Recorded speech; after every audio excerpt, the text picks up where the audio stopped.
कच्चे तेल के खजाने ने दुबई को इतना अधिक अमीर बना दिया कि उसकी गिनती दुनिया के सबसे अमीर जगहों में होने लगी। लेकिन दुबई को मालूम था कि उसकी अमीरी तभी तक है जब तक उसके पास कच्चे तेल का भंडार है। यही वजह है कि दुबई ने पैसे कमाने के लिए विकल्पों को ढूंढने की कोशिश की और उसने टूरिज्म को बढ़ावा देने के लिए समंदर में पैर पसारना शुरू कर दिया। दुबई ने अपने समुद्री इलाके में ऐसे ऐसे मानव निर्मित आइलैंड बना दिए जिसे देखकर आज पूरी दुनिया हैरान है और उन आइलैंड को देखने और उन पर बसने के लिए पूरी दुनिया भर से लोग आते रहते हैं। इन्हीं आइलैंड में से एक है दुबई में बना दुनिया का सबसे बड़ा मैनमेड आइलैंड पाम जुमेराह, जहां एक छोटे से विला को खरीदने के लिए शाहरुख खान ने 200 करोड़ से भी ज्यादा खर्च कर दिए। लेकिन दुबई ने जो किया उसके लिए प्रकृति ने उसे बदला लेना शुरू कर दिया है। दुबई ने जो प्रकृति के साथ भयंकर छेड़खानी की है, प्रकृति अब दुबई से उन सारी छेड़खानियों का जवाब लेना शुरू कर दी है। और आज इस वीडियो में आपको बताएंगे कैसे समुद्र की छाती पर चढ़कर दुबई ने समुद्र की जमीन को हड़पना शुरू किया था और अब किस तरीके से समुद्र ने दुबई से अपनी सारी जमीन वापस लेना शुरू कर दिया है। आज का ये वीडियो आपके लिए बहुत ही इंफॉर्मेटिव होने वाला है, वीडियो अंत तक जरूर देखिएगा। सबसे पहला सवाल तो ये है कि दुबई को इस तरह के आइलैंड बनाने की जरूरत क्यों पड़ी। दोस्तों, ये तो आप जानते हैं कि खाड़ी देशों के पास जितना भी पैसा है उन सभी पैसों का एकमात्र सोर्स सिर्फ और सिर्फ उनके पास मौजूद कच्चा तेल यानी कि पेट्रोलियम है। एक तरफ धरती के ऊपर मौजूद कच्चे तेल का भंडार धीरे धीरे खत्म हो रहा है, तो वहीं दूसरी तरफ ट्रांसपोर्टेशन सिस्टम अब पेट्रोल और डीजल को छोड़ इलेक्ट्रॉनिक के पीछे भाग रहा है। न जाने कितने ऐसी कंपनियां हैं जो इलेक्ट्रॉनिक कार और बाइक को सड़क पर उतारना शुरू कर दिया है। ये सब देखते हुए दुबई को इस बात की समझ आ गई थी कि समय रहते अगर उसने अपनी कमाई के लिए किसी और विकल्प को नहीं ढूंढा तो वो दिन दूर नहीं जब दुबई की गिनती फिर से किसी गरीब जगह के रूप में होने लगेगी। दुबई ने बहुत अच्छे तरीके से सोचा और उसे एकमात्र तरीका यही समझ में आया कि क्यों ना दुबई को दुनिया का सबसे बेहतरीन टूरिस्ट स्पॉट बना दिया जाए।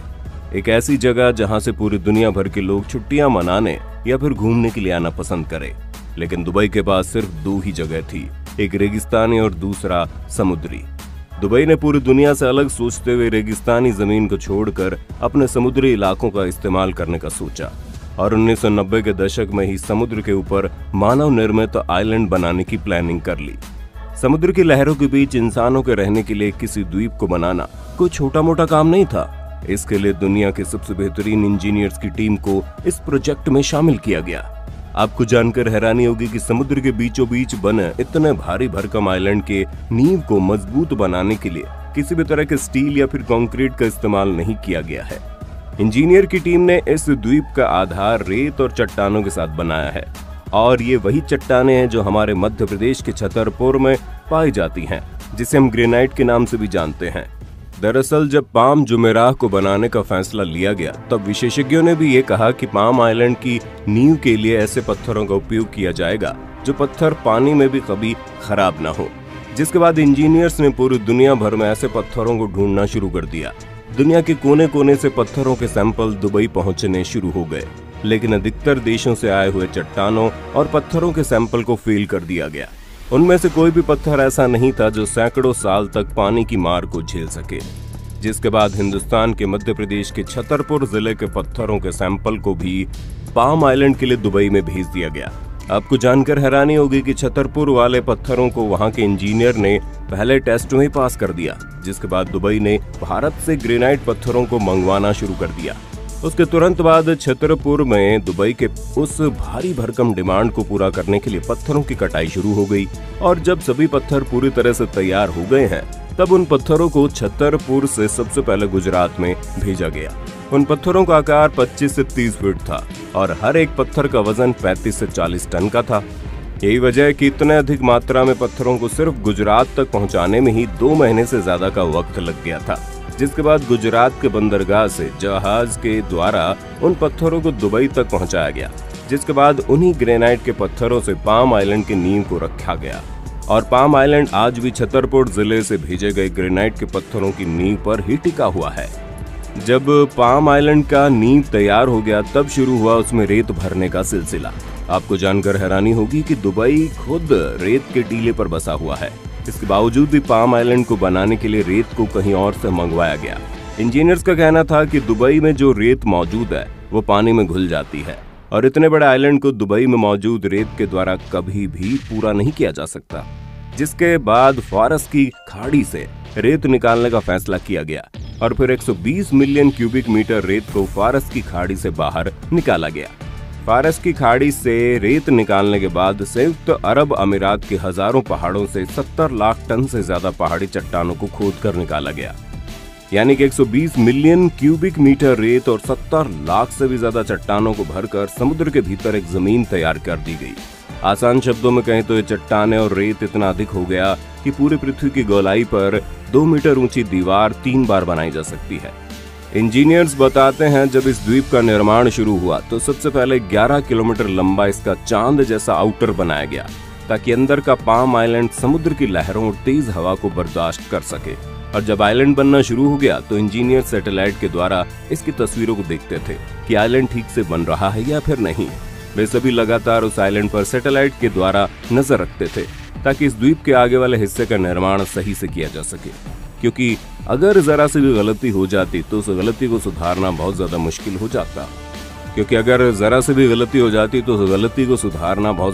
हो सकता था। एक तरफ जहां ऊपर से सैटेलाइट के द्वारा नजर रखी जाती थी, वहीं समुद्र के अंदर सैकड़ों गोताखोर की टीम लगातार नजर बनाए रखती थी कि द्वीप की जमीन कहीं से खिसक तो नहीं रही है, कहीं से रेत फैल तो नहीं रहा। इस तरीके से दुबई के अमीर जादों ने जिस मानव निर्मित द्वीप का सपना साल 1990 के दशक में देखा था, साल 2001 में उस पर काम करना शुरू हो गया और देखते ही देखते 2004 आने तक इंजीनियर्स की टीम ने समुद्र के सीने पर एक नया धरती कायम कर दिया था और उस पर प्लॉट बिकने भी शुरू हो चुके थे। जिसके बाद उस मानव निर्मित द्वीप पर साल 2006 में बिल्डिंग्स बनाने का काम शुरू हुआ और साल 2007 में उस द्वीप पर वहां रहने वाला सबसे पहला रेजिडेंट आकर बस गया। अब तक उस मानव निर्मित द्वीप का 20 साल का समय बीत चुका है। वह द्वीप पूरी दुनिया के लिए किसी आश्चर्य से कम नहीं है, क्योंकि पूरी दुनिया में ऐसा मानव निर्मित द्वीप कहीं पर भी नहीं है। इसके गजब के बनावट को देखने के लिए पर्यटकों को हेलीकॉप्टर का सहारा लेना पड़ता है। यहाँ तक कि कई लोग इसके बनावट को देखने के लिए जेट प्लेन का भी सहारा लेते हैं और यही सब धीरे धीरे दुबई की कमाई का एक नया जरिया बनता जा रहा है। हाल ही में पाम आइलैंड को बनाने वाली कंपनी ने वहां पर 52 मंजिला इमारत को भी तैयार किया है ताकि कम बजट में हेलीकॉप्टर या फिर जेट प्लेन के बिना भी ऊंचाई से पाम आइलैंड का नजारा लिया जा सके। उस आइलैंड पर बने छोटे से छोटे फ्लैट की भी कीमत करोड़ों रुपए में है। लेकिन दुबई ने प्रकृति के साथ जो छेड़छाड़ की है, इसका बुरा असर दिखना शुरू हो चुका है। एक तरफ दुनिया की आबादी तेजी से बढ़ रही है और लोग अच्छी जिंदगी जीने के लालच में शहर की ओर भागे जा रहे हैं। शहर की आबादी लगातार बढ़ती जा रही है और ऐसे में सबसे बड़ी समस्या उन शहरों के सामने खड़ी हो रही है जो समुद्र के किनारे बसे हैं। लेकिन नई टेक्नोलॉजी डेवलप होने के बाद इंसान के लिए समुद्र कोई समस्या नहीं बल्कि एक नया विकल्प के तौर पर उभर गया है। दुनिया भर के अमीर शहर अब समुद्र के सीने पर इंसानों का अड्डा बसाना शुरू कर दिए हैं। इंसान ने समुद्र की जमीन को छीनने का काम तब से शुरू कर दिया है जब से उसने बंदरगाह बनाना सीखा है और अब लगातार मिट्टी, रेत, कंकड़, पत्थर डालकर समुद्र की जमीन को इंसानों के द्वारा कब्जा करना जारी है। मगर अपनी जरूरतों के लिए समंदर को चुनौती देने वाला इंसान दुनिया भर के कई जीव जंतुओं की जिंदगी के लिए एक मुसीबत खड़ा कर दिया है।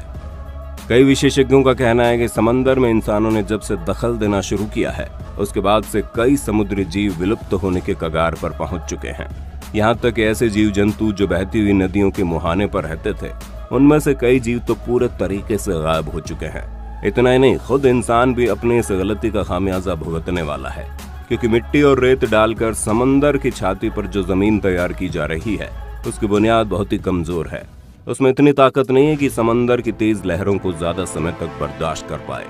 दुबई का पाम आइलैंड भले ही कितने ही जतन से क्यों न बनाया गया हो, लेकिन ये लगातार पानी में डूबता जा रहा है।